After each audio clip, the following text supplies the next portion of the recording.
Opa, Galder, eskerrik asko gurekin egoteagatik. Keixo. Aizu, bateria joliatzea eta ibiliatzea dut eta kuraiakin eta holale, baina jende asko ketzaitu ezautu berritxarraken azitzean arte. Horrek zerbaitetan eragiten dizu? Eragin berez ez. Baina baritzen duzu, igual inguruko jende gehiago hartzen dela zure lanaz. Bai, zebak edo auskalo ez, edo bizilagunak tarteka, baina bueno, bestelan ez da ere ez pentsa gehiagi afektatzen duenik nire uneroko bizitzan, ez da plano txiki hortan ere, bizilagunekiko eta ITB osabekiko eta bat. Baina bueno, nabaritzen da, batean bat gehiago badakila zutaz, baina bueno, ez dela jarraitzen dut nire anonimato goxo horretan. Eta are jende gutxi jo daki, beste zaletasun eta profesio bat ere badaukazula, argazkilari jare bat, eta? Bai, horretan sartu naiz buru belarri azkeneko urtetan, musika alde batera utzi gabe, noski, eta egia esan, hori da bateriarekin batera, musikarekin batera, nire beste pasioa, bata izango izateke zientzia, bestea teknologia, batzutan bestea teknologia, bestea zientzia, horiek dire nire barruak mugitu dituztenak. Baina dela urte gutxi sortu nuen diapositibisme estudioa, eta horrekin batera diapositibisme.com webgunea. Eta, bueno, horretan jarraitzeko asmoa daukat, ez? Bai, argazki edo irudiaren hizkuntza hori landu nahiean edo. Bai, genero pila lantzen dituzu gaina, erreportajeak, kontzertuetako argazkiak, erretratuak, arkitekturakoak, diseinukoak. Zein da orain arte atera ez dezun argazkia lortu ez dezun hori, baina ateratu dezuna egunen batean? Beti diot argazki ona izaten dela beti ateratzen ez dugun hori. Gertatzen zaigu gehienetan argazkia hor argi ikusten dugula espreski kamera eskutan ez dugunean. Edota justo kamera itzalita eduki dugunean eta pizteko momenturako ja juntza egun hori. Orduan ez dakit, uste dut hori adierazgarri bat dela nola argazkilariak landu behar dugun gure subkonstientea rezeptiboa egon dadin halako gauza gertatu daitezen kamera dugun momentu horietan. Eta arresa izango, ez da ematen? Ez da arresa, baina azkenean dena bezala ariketa da, eta askotan gure subkonstientean ere ariketa lantzea bada, eta gure subkonstientea ere gauza askotarako rezeptioa egon dadin lantzea bada, eta denborarekin bai konturatzen zera, gero ez da gehiago gerturatzen zerala ies egiten ditun argazki horretzean. Gertatu zaitu kontzertu batean egotia jotzen eta ikustia, konturatzia hau bai izango zen argazki hon bat, ezakit publikoko norbait edo zure kideren, taldekideren bati aterako zen dioke momentu horretan makillak utzi eta kamera hartuta edo? Bai, gertatzen zen zait eta berez momentu horretan saiatu naiz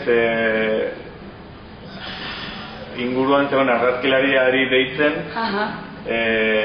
ni gana etorri zedin eta nik ikusten duena egin alizateko, baina normalean gertatu izan zaidana da argazkilaria momentu horretan biztan denez ez nagoela entzun musikarekin eta orduan irudia gelditu zain niretzako nire burua. Bueno, egunen baten igual. Bai, momentu horietan betxatu duzu, kamera baten ezartzea dena eta hankarekin aktibatzea dena. Hoxe. Iritsiko da teknologia, horrezara errez gainea. Eta zuk imaginatzen nuen 14-16 urte zenitunean horlakoa izango zala zure bizitza urte hauekin? Bueno, berez imaginatzen nuen. Berez nire energia guztia horretara bideratu dut. Egia esan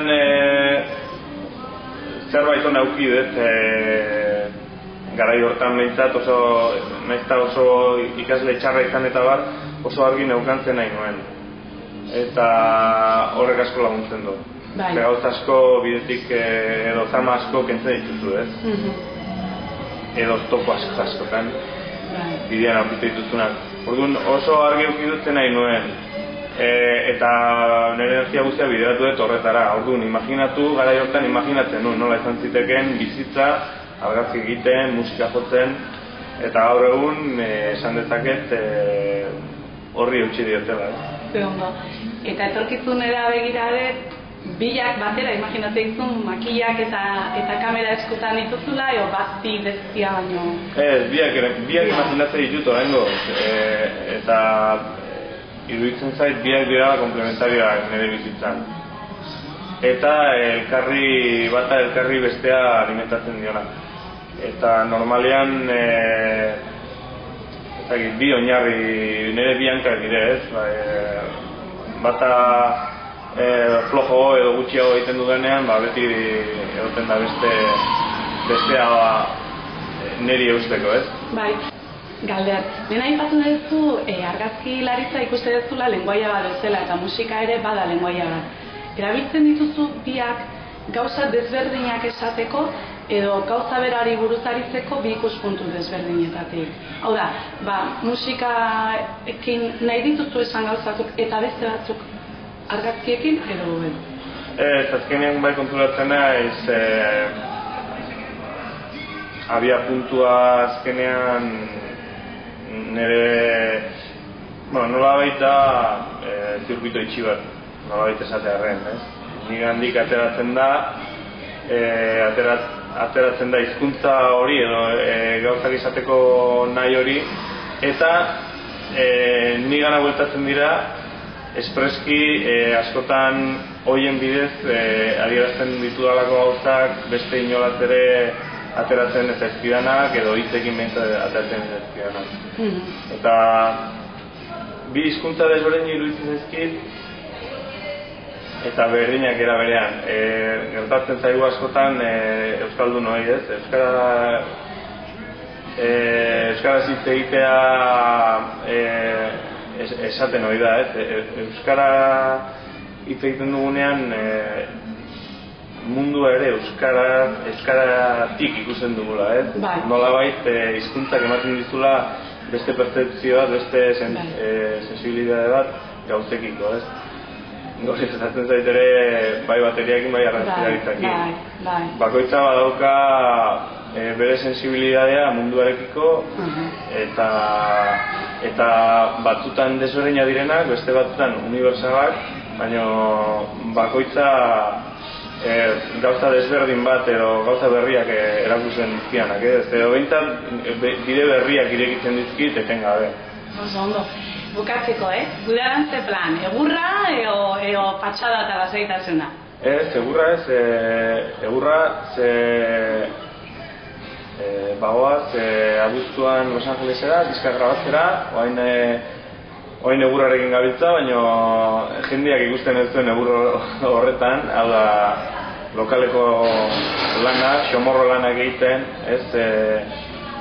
azkenean ordu asko behar dire, hain denbora gutxian kantuak ateratzeko, lehenengo aldia da gainera hiruak kantuak elkarrekin egite ditugunak, eta orduan konzentrazioa behar dugu eguneko egunera. Eta kontzertu gutxi emango ditugu, blau bat geratzen zaizkigu, udaran zehar, eta gero abuztuaren 20an bat Los Angelesera, urriaren 9 arte, hilabete terdi bat, eta espero dugu ja lanarekin besapean bueltatzea hori bai. Hala izan dadia, bidaia ona izan eta emankorra izatea, guk entzungo dugu, gozatuko dugu gero, eskerrik asko. Zuei. Eskerrik asko.